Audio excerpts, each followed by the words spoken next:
It's one of the most famous poems ever written, but what's wild is that it describes a real event, a moment of just unbelievable, jaw-dropping bravery that was born from almost comical incompetence. So, we're going to dig into how a personal feud and one single vague order sent hundreds of men charging straight to their deaths. This is the anatomy of the charge of the Light Brigade. You've probably heard these words before. They're so iconic, they almost feel like they've been around forever. But, the crazy part is that they weren't written decades or centuries later. The poet, Alfred Lord Tennyson, published this poem just 6 weeks after the charge happened. That's how fast the news traveled, and the story just immediately grabbed everyone's imagination. It was this perfect storm of glorious courage and just breathtaking futility. And that really gets us to the core question we have to answer today. How, during the Battle of Balaclava in the Crimean War, does an order this obviously suicidal even get given?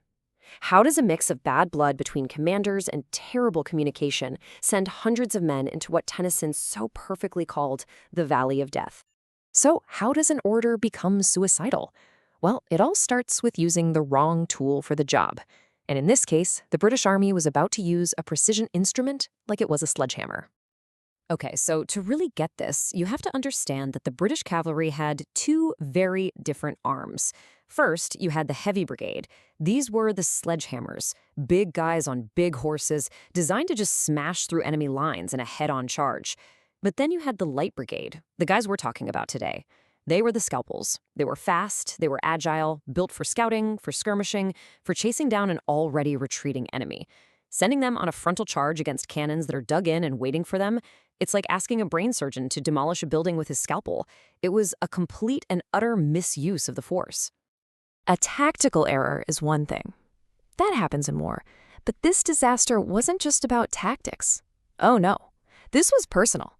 At the very heart of this military blunder was a toxic, nasty mix of professional rivalry and just pure, simple hatred between the men in charge.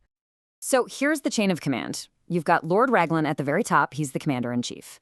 Under him is the Earl of Lucan, who's in charge of all the cavalry. And under Lucan is the Earl of Cardigan, who leads the Light Brigade. Now here's the kicker, the fatal flaw in that chain. Lucan and Cardigan were brothers-in-law, and they absolutely despised each other. I'm not talking about a professional rivalry. I mean, they had a deep personal loathing that infected every single interaction, every decision they made. So, with that backdrop of personal hatred and using the wrong military tool for the job, all you need is one little spark to set the whole thing off. And that spark was a single, fatally misunderstood order. This is it. This is the absolute core of the whole problem. Perspective. Lord Raglan, the top commander, is way up on a high vantage point. He can see the whole battlefield, and he sees some Russian soldiers trying to drag away captured British guns from some little defensive forts or redoubts on a nearby ridge. So he wants the Light Brigade, his fast movers, to go stop them. A perfect job for them. But down in the valley, Lord Lucan's view is completely blocked by the hills. He can't see those redoubts at all. All he can see is the main Russian artillery battery, a full mile down the valley, with its cannons aimed right at him.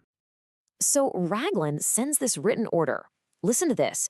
Lord Raglan wishes the cavalry to advance rapidly to the front, follow the enemy, and try to prevent the enemy carrying away the guns. Notice what's missing. It doesn't say which guns. To Raglan, up on his hill, looking down, it was obvious. But for Lucan, stuck down in the valley, that little bit of vagueness was a death sentence. So a confused Lucan turns to the messenger, a guy named Captain Nolan, and asks the million-dollar question, what guns? Well, Nolan, who was apparently furious by what he saw as hesitation, makes this huge, angry sweep of his arm and says, "There, my lord, is your enemy. There are your guns." And he wasn't pointing at the nearby hitting redoubts. He was pointing straight down the valley, directly at the main Russian artillery. And with that one gesture, with those few words, the fate of the Light Brigade was sealed. And just like that, the unbelievable happened.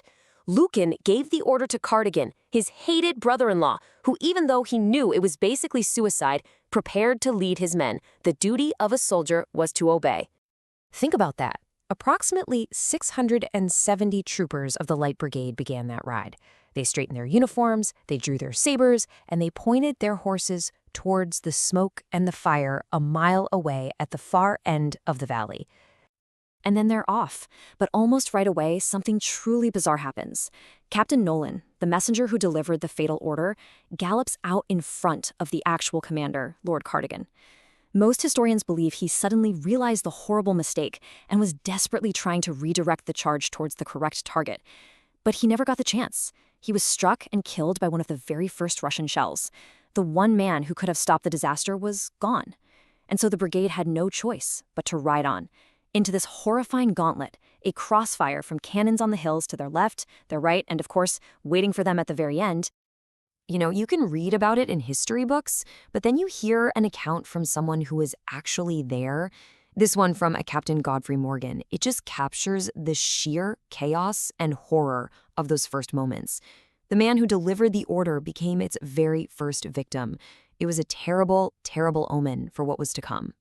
The charge itself lasted less than 20 minutes. 20. And the cost was just staggering.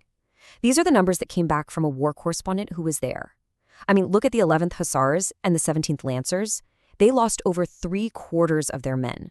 In total, 2 out of every 3 men who rode into that valley did not ride back. It wasn't a battle, it was a slaughter. The fighting in the valley might have been over, but the war of words, that was just getting started. In the aftermath, the commanders immediately began pointing fingers to save their own careers. So Lord Raglan, he moves first. In his official report back to London, he makes Lord Lucan the scapegoat, pinning the whole disaster on Lucan's misconception of the order. He basically said, "I gave a perfectly good order, but he didn't understand it." As you can imagine, Lucan was absolutely livid.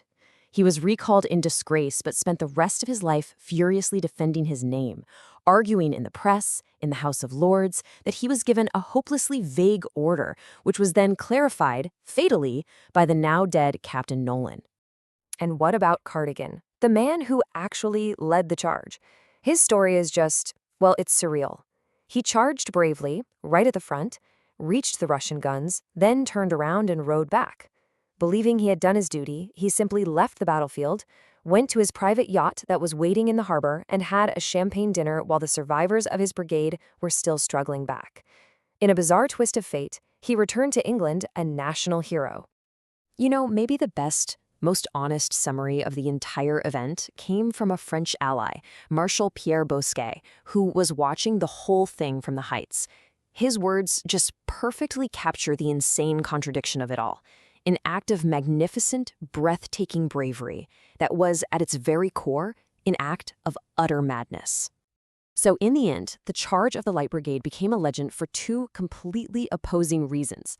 On one hand, it is a textbook example of command failure, of what happens when personal ego and terrible communication meet on a battlefield.